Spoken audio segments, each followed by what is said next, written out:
allt í ferðalagið.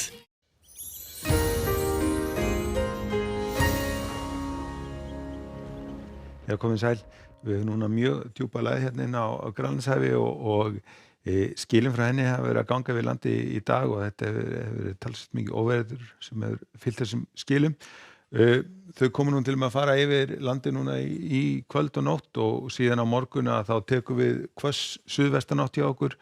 Í raun og veru 2 næstu daga og síðan svona með einhverjum smá tilbreyðum á 5. daginn þegar kemur svona lítil lægð inn í gömlu lægðina og svona kemur til með að rugla aðeins kerfið en síðan í framhaldinu að þá heldur áfram þessi suðvestanátt í raun og veru alveg fram að næstu helgi.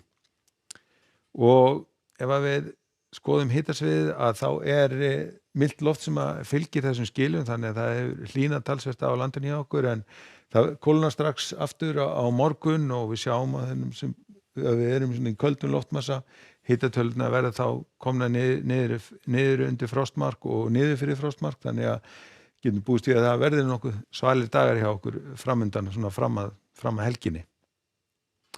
Ef við skoðum hvað að gerast núna næsta sólarhringinn að núna klukkan 9 kvöld að þá eru svona appelsínugula viðvaranir nýdottnar út og veðrið farið að ganga niður landi vestanvert. Áfram eru gula viðvaranir á austanverðu landinu og það svona detta út þegar það líður á kvöldið klukkan 11 og síðan svona á austanverðu landinu svona þegar það kemur inn í nóttina. En síðan á morgun að þá kemur hvöss suðvestan átt hjá okkur og henni kemur til með að fylgja svona talsverð dimm él og ekki nú með það að nú hitatölurnar að detta niður undir 0 eins og við sjáum á kortinu sem gildir á hádegi á morgun og það þýðir að þetta verða snjóél sem verða allt sunnan- og vestanverðlandið og það mun þá hvítna jörð þar sem að hún orðin auð. En aftur á móti norðaustan til að þá ættu skilin ekki eða þessi éljagangur ekki að ná þangað þannig að það ætti að vera nokkuð þurrt og jafnvel sjást í sólar og hitatölurnar verða þá svona aðeins yfir frostmarkinu svona allavega yfir daginn. Síðan áfram á miðvikudeginum að þá erum við áfram í þessari hvössu suðvestanátt.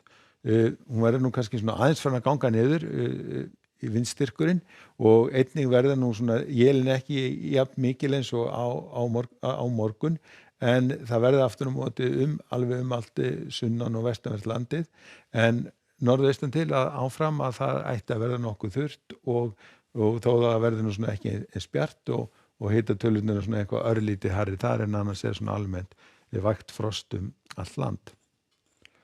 Og á fimmtudeginum að þá fáum við lægð svona smálægð sem kemur inn í gömlu lægðina og kemur svona aðeins til sem að rugla í þessu öllu saman en henni kemur þá til með að fylgja svona talsverð úrkoma og austan til spáin svo að hitatölurnar verði yfir frostmarkinu þannig að þetta ætti að verða rigning á Austurlandi en á vestan til landinu verður þetta áfram frost hjá okkur og áfram verður snjókoma en þó að verður nú kannski ekki eins miklu mæli eins og úrkoman austan til. Og síðan á föstudeginum að þá verður þessi smálægð komin frá og aftur tekur við suðvestanáttin hjá okkur.